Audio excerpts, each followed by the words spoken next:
Ohio State fans are absolutely delusional. Julian Sayin is the only game manager I've ever seen who can't check a play at the line of scrimmage, and he's not even allowed to pull the ball. If you watch the game, Julian Sayin handed the ball off 35 times. He never had an option to pull it.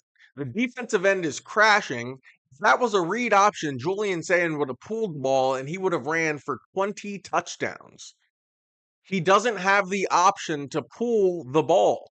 He doesn't have the option to check the play at the line of scrimmage based off something he sees.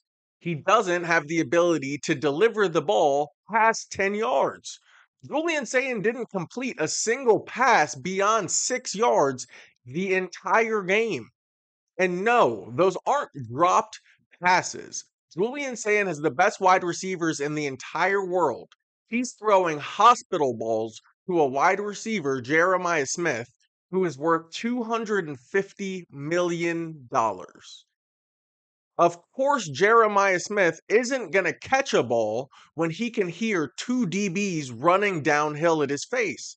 That's not how he plays. Jeremiah Smith is literally Randy Moss of college football. Randy Moss of college football. And the Ohio State Buckeyes had to run Jeremiah Smith 5 yard hitches in order to get him involved in the game. Jeremiah Smith needs to be a deep threat downfield, throw him one-on-one balls because he's going to come down with it. But in order for Julian Sayin to get him involved in the ball game, you have to throw him a 5 yard hitch route that anybody in the world could catch. There's not one play that Jeremiah Smith made on Saturday that I couldn't have made myself. Run 3 yards, sit down, find a hole in the zone, catch the ball, tackle it after 2 yards. Anybody can do that. So if you're not able to use Jeremiah Smith, the best wide receiver that we have ever seen, then who do you need on the field? If you can't get four involved, who does Julian Sayin need to be successful? Even on Julian Sayin's touchdown pass, Parnell Tate had the defensive back beat by 6 yards. And Julian Sayin underthrew him so that he had to come back and make a circus catch because the defender was already on him when the ball arrived. Julian Sayin could have thrown that football anywhere in the back of the end zone, 10 yards, 15 yards further than he threw it. The only place that you cannot leave that ball is short. Where did he put it? Short. Good news is he is one of the best receivers in the world. Anybody else would have dropped that ball. The Ohio State wide receivers weren't dropping footballs. Julian Sayin is throwing the ball late first on the first drive of the game, the fourth down. Julian Sayin waits. Max Clare is running wide open. He throws it as soon as Max Clare gets to the sideline. This isn't college football, NCAA, or Madden. These guys can't just secure catch on the sideline. These are human beings. Julian Sayin threw the ball late. He's throwing the ball late to Jeremiah Smith every time and asking him to go make a superhero catch. Jeremiah Smith didn't get one opportunity to catch the ball and run. He didn't get one opportunity to catch the ball and run. So don't act like Julian Sayin came out and had this great football game. Don't even act like Julian Sayin came out and did what Ohio State fans call driving the Ferrari. He didn't drive the Ferrari.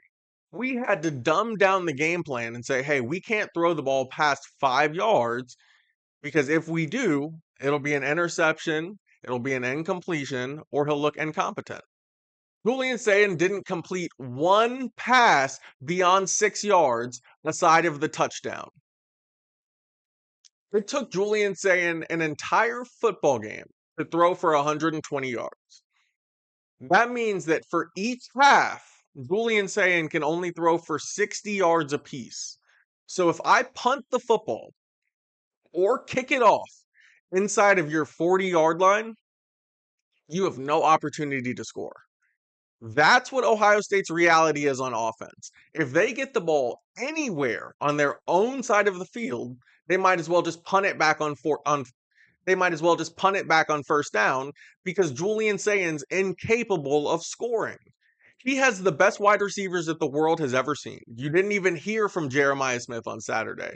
You didn't hear Brandon Ennis's name called once.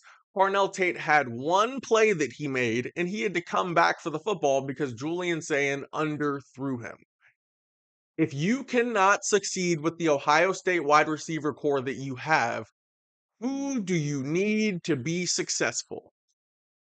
Julian Sayin does not meet the standard of Ohio State quarterbacks. There's not one Ohio State quarterback over the last 25 years that Julian Sayin would have been able to either start over or, put it this way, there would have been no competition for a job.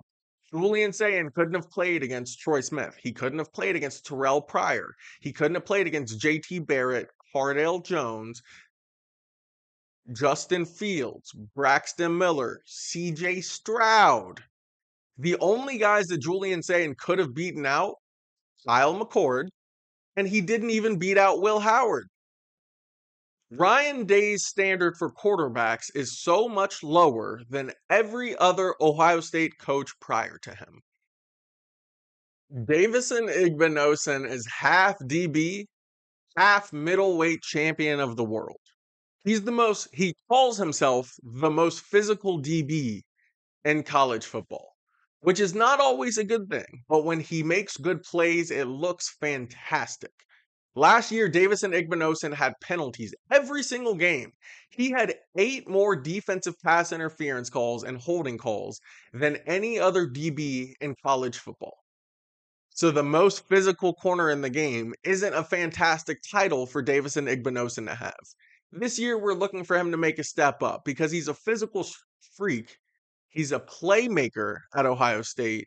And if he can get his hands off of wide receivers, he's going to be a first-round draft pick. Arch Manning is exactly who I told you that he was. For 3 months, I have been For 3 months, I have been posting Arch Manning videos telling you he has never played against competition. He's not like the other Mannings. He had no competition to play at Texas. And when he did, he was sitting behind a guy who got drafted in the 7th round, meaning that Arch isn't better than a 7th round talent. And you let Vegas tell you that Arch Manning was a Heisman. You let Texas tell you that Arch Manning was a capable quarterback. Arch Manning is incompetent, and I was the first one to tell you. I've been early before, but I have never been wrong. And this situation shows you better than none other. Arch Manning is not a college quarterback. Give his job up now, or Texas will go back to mediocrity where they have been for the last 15 years. Arch Manning showed everything that I told you. He came out on the field and he was scared because he's not built for this moment. Arch Manning was never meant to play at Ohio Stadium with 100,000 people. Arch Manning showed that he doesn't have the arm talent.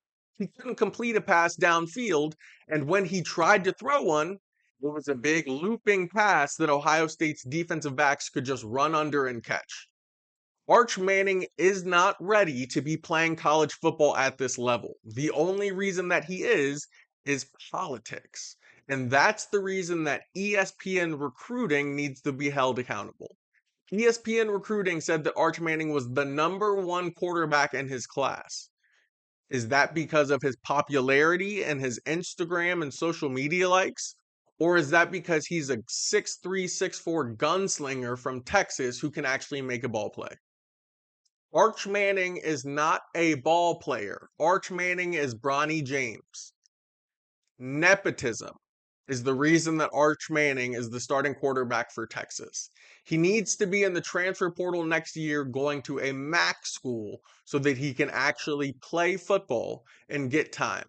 After that, he needs to try to transfer back into a major college football division. But right now, Arch Manning, you are not an SEC quarterback. Bryce Underwood is the spitting image of what a Heisman looks like. He's everything that they said he would be. 6'5", loves playing football, loves contact. He can make every throw, and his teammates believe in him. That's the most important part of it all. As a quarterback, if you can get your teammates to believe in you, half the battle is won. He's dynamic in every single way. The false narrative about Bryce Underwood is that we've never seen a quarterback like him before. We have. His name was Cameron Jarrell Newton. That's who Bryce Underwood is. 6'5", slings the ball from his sidearm pocket, throws it like a missile, hitting wide receivers in their chest, and he's bringing all of the energy with him. Bryce Underwood is Cam Newton of 2025. Ryan Williams has been diagnosed with JMS, Johnny Manziel syndrome. Ryan Williams came out and started as a true freshman. In the offseason, he did absolutely nothing except partying, social media, trying to be around girls, and trying to be Mr. Popular. It's clear. Going to college early was not beneficial for Ryan Williams. It hurt him because he was 18 years old experiencing things that he never ever should have experienced. He wasn't focused on football, but how can you blame him? He's 18 years old. Now Ryan Williams comes out for his second year and he can't catch a football. Ryan Williams was dropping everything left and right, couldn't get involved in the game, and then at a certain point he got hit, and of course he got hurt. Your body's not physically prepared to play a college football game after you've been partying the entire summer. Ryan Williams has Johnny Manziel syndrome. The same thing that happened to Johnny Manziel, we're watching it happen to Ryan Williams in live time. Ty Simpson has absolutely no business being at Alabama right now. Ty Simpson was the backup quarterback for 3 years. Ty Simpson was Alabama's backup quarterback for 3 years. He watched 2 NFL quarterbacks come through the program with him. Bryce Young, the number 1 overall draft pick, and Jalen Milroe. He finally gets his opportunity to play, and Ty Simpson failed miserably. He has absolutely no business at Alabama. He wasn't able to complete a single pass. There was no part of the offense that he was running, and there was no throw that he was capable of making. So after 3 years, Ty Simpson is just now realizing, oh my gosh, I am not an NFL quarterback. So now he's going to have to go get a degree that he hadn't even thought about before. Ty Simpson should have been at a MAC school at Toledo for 2 years now, getting a degree and preparing for life after college because he is too old and not talented and doesn't know enough about football at this point to be an NFL quarterback. Ty Simpson's dreams at being an NFL quarterback went out the window all at once Saturday night when he played that football game. It doesn't matter what he does for the rest of the season. He already put that on film and showed NFL teams that he could never, ever, ever play for their program. What happened to Marcus Freeman? Marcus Freeman grew up in Dayton, Ohio. He went to Wayne High School. If you know anything about Wayne High School, predominantly black high school that's known for producing great football talent. So he was black when he was in high school. Marcus Freeman went and played linebacker at Ohio State. He was black at Ohio State. Marcus Freeman goes and coaches football for the University of Cincinnati. He was black at Cincinnati. All of a sudden, Marcus Freeman goes to Notre Dame and he's Asian. Whenever they ask Marcus Freeman, how do you feel about being the first black head coach? Marcus Freeman's response is, my mom is Asian. Who told Marcus Freeman to say that? Why?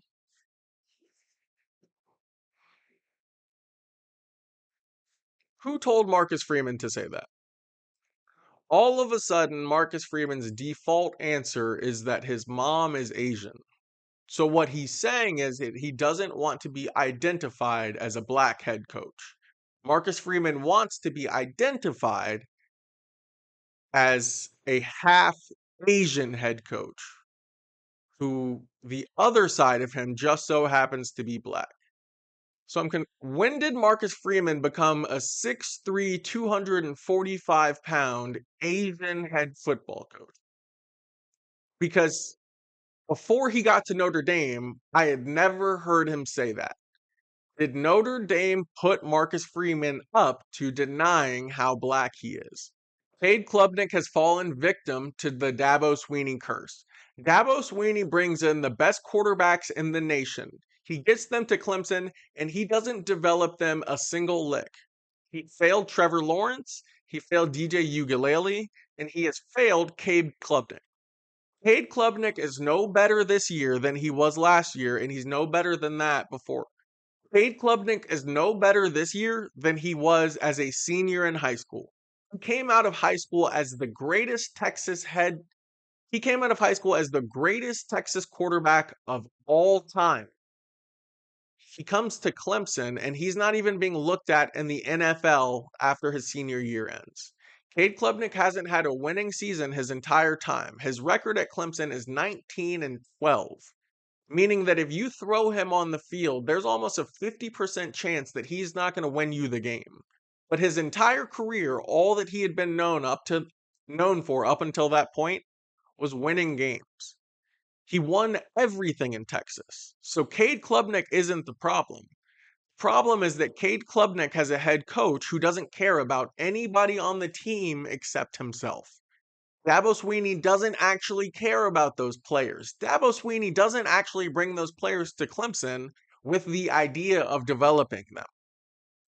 Dabo Swinney is all in it for himself. You can tell that from the moment that Clemson leaves the locker room, they get on the bus, all of the cameras are following Dabo. Why? Dabo asked for that. When they drive the bus around the stadium, Dabo runs off the bus before all of the players, sprints off the bus, just so that he can go and stand out by that rock by himself and get a moment with the cameras where it's just Dabo Swinney. Dabo Swinney is the most selfish head coach that I've ever seen. And not only does it show on cameras, it shows in the development of his players. Clemson is no longer a powerhouse because players don't want to go play at Clemson because they know that they're not going to get any better. It's just a social media show for Dabo Swinney. Dabo Swinney is more involved in the social media and the appearance of a college football program than Deion Sanders is at Colorado. All that Dabo Swinney focuses on is manufacturing an image from Clemson. And it starts from driving the buses around the stadium so that he can get out and he can run down a hill so that he feels like he's important and played in the game. Everything about Clemson is about Dabo Swinney. It's not about the players. It's not about the team. You can't name one assistant coach at the University of Clemson because Dabo makes it all about himself. And it reflects in the program. That's why Clemson isn't good anymore. That's why they're not the caliber that they used to be. That's why Clemson will never win another national championship. Leaders don't lead for themselves. They lead for the team. And that's not who Dabo Swinney is. Whatever the Cavender twins gave Carson Beck has turned him from a prospect to a true NFL talent. Carson Beck has become the best quarterback in college football, and it's not close. Carson Beck was operating on every single level. Carson Beck proved that he can throw every single ball, whether it's outside of the hashes or inside of the hashes. Downfield, deep balls, short balls. And how about this? Carson Beck is able to read a defense and check a play at the line of scrimmage and put his team in position to be successful every single play. 95% of the quarterbacks that we just watched play 95% of the quarterbacks that we just watched play week 1 weren't able to check the ball at the line of scrimmage. They didn't have that ability from their coaching staff. Carson Beck comes to Miami in week 1 checking plays at the line of scrimmage, meaning that Miami has an opportunity every single play on offense to be successful. Because if the play that doesn't come in from the offensive coordinator won't work on the field, their quarterback will then put them in position to be successful. Carson Beck is an NFL quarterback, and Carson Beck is the Heisman this year. Joe Burrow is an industry plant. Joe Burrow is being regarded as one of the best quarterbacks in the NFL, but if you look at the numbers, that's not who he is. Joe Burrow has missed 24 games in a 5-year career, meaning that you can't even get this guy to show up on the football field. Joe Burrow has missed the playoffs 3 times out of 5 years. And we're still talking about a Super Bowl that he went to in 2022? Do you realize how long ago that was? Joe Burrow does not deserve any of the credit that he has received. Being an NFL quarterback,